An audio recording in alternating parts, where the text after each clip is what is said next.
All right, let's set the stage for this one. From Taipei, we're watching Hualien closely today.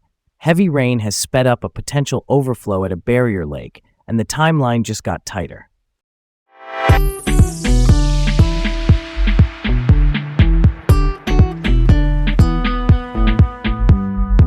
Hi, I'm Leah. And I'm Garrett. Welcome to Laid Back Local, the news of the day with Leah and Garrett in Taipei. Let's open the book on this.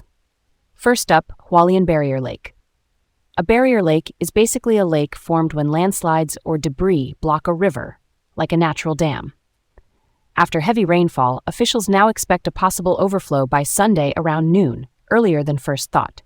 The water level hit 1,086.4 meters, which is above the warning mark. People in Wanrong and Fenglin, two townships in Hualien County, have been temporarily evacuated.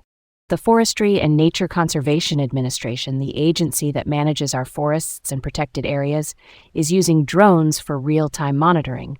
Drones here mean small unmanned aircraft that can scout safely without putting people in danger. The Central Weather Administration, our national weather service, is reassessing risk as conditions evolve. Residents are being allowed short trips home for essentials. Train services are still running, with potential adjustments, depending on how the lake develops. Why keep trains going when the risk is high? Good question. It's wild how drones have become the front line for safety, right? I get the worry about trains, but authorities seem to be balancing mobility and caution. They're watching the water level live and ready to tweak service if needed. Typhoon Bavi's recent pass added to the concerns. Even after a typhoon moves on, the ground stays soaked and fragile. If you're headed east, check advisories before you go. It feels risky, but the data-driven approach is the best tool they've got right now. All right, let's roll on. Next up, a tough one out of New Taipei. A speech therapist has been indicted, meaning formally charged by prosecutors, for allegedly abusing 29 children at a rehabilitation clinic in Bangqiao District. The New Taipei District Prosecutor's Office announced the indictment after reviewing surveillance footage that followed complaints. All the alleged victims are under 12 and had speech or developmental impairments. Prosecutors are seeking a prison term of over 20 years. Early on, there were reports of 8 victims. During the investigation, the number rose to 29. This case is chilling. Children with disabilities can have a harder time reporting abuse or being understood, and that makes them especially vulnerable. Surveillance footage, the clinic's security cameras, became the key evidence here. What's striking is that the number of victims expanded so dramatically. Why did it take the video review to surface all of this? Often it's about proof and patterns. Complaints can start the process, but video helps investigators spot repeated behavior and identify more victims. It's grim, but that's why safeguarding measures like cameras and strict protocols matter so much in clinical settings. Staying on the topic of abuse in care settings, in Taipei, Mayor Chiang Wanan, who leads our city government, says there will be a thorough investigation into abuse allegations at Charisse International Preschool. More than 10 parents and City Councilor Shu Li-sin, an elected official who oversees local issues, raised reports that staff dragged children into classrooms and forced some to crawl like dogs.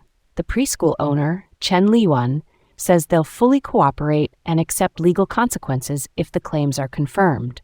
The city plans to finish the probe by the end of July, and it's also reviewing other preschools under the same management for safety.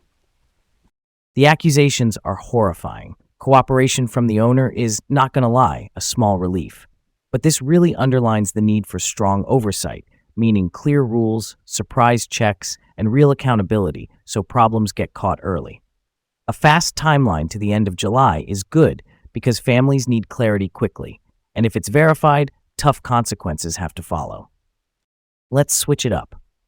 Taiwan's air raid drills in August are going to simulate something we don't see often in peacetime: a temporary mobile internet shutdown. Voice calls and text messages will still work, but data will be off for a bit. This is part of the 2026 Urban Resilience Exercises, which are practice scenarios to help cities handle emergencies. The National Communications Commission, the government body that regulates telecoms, is coordinating the plan. Dates to note: August 10th for Taichung, Changhua, Miaoli, Nantou, Yunlin, Chiayi City, and Chiayi County. Then August 13th for Taipei, New Taipei, Keelungyun, Hsinchu County, Hsinchu City, and Yilan. Police advise downloading what you need ahead of time and knowing your nearest air raid shelter, basically designated safe rooms or basements built to protect people during attacks. Having offline maps and written contacts isn't a bad idea either. That's so wild. Cutting the internet is drastic, but it drives home the point. If the network goes down in a real emergency, can we still find shelter and reach loved ones? Why cut data specifically, though? To stress test the basics. When data is out, authorities can see if voice and text are enough to guide people and keep essential communication flowing. It also shows where the gaps are, so they can fix them before anything real happens. Last up, a techie bright spot from Tainan. The city is testing a remote-controlled mower at the Rende Flood Detention Pond. A detention pond is a flood control basin that temporarily holds stormwater. This one also doubles as a recreational space when it's dry. The mower can be operated from up to 100 meters away, reducing risks from snakes, insects, and extreme heat. It can work on slopes, riverbanks, and uneven ground, which is where regular mowers struggle. The point is to boost maintenance efficiency and safety while addressing worker shortages. That's a great example of practical tech. You get safer operations, cover tricky terrain, and free up people for other tasks. It's not flashy, but it's the kind of everyday innovation that quietly makes cities work better. Thanks for tuning in to Laid Back Local, the news of the day with Leah and Garrett in Taipei. Have a great day, and join us again tomorrow.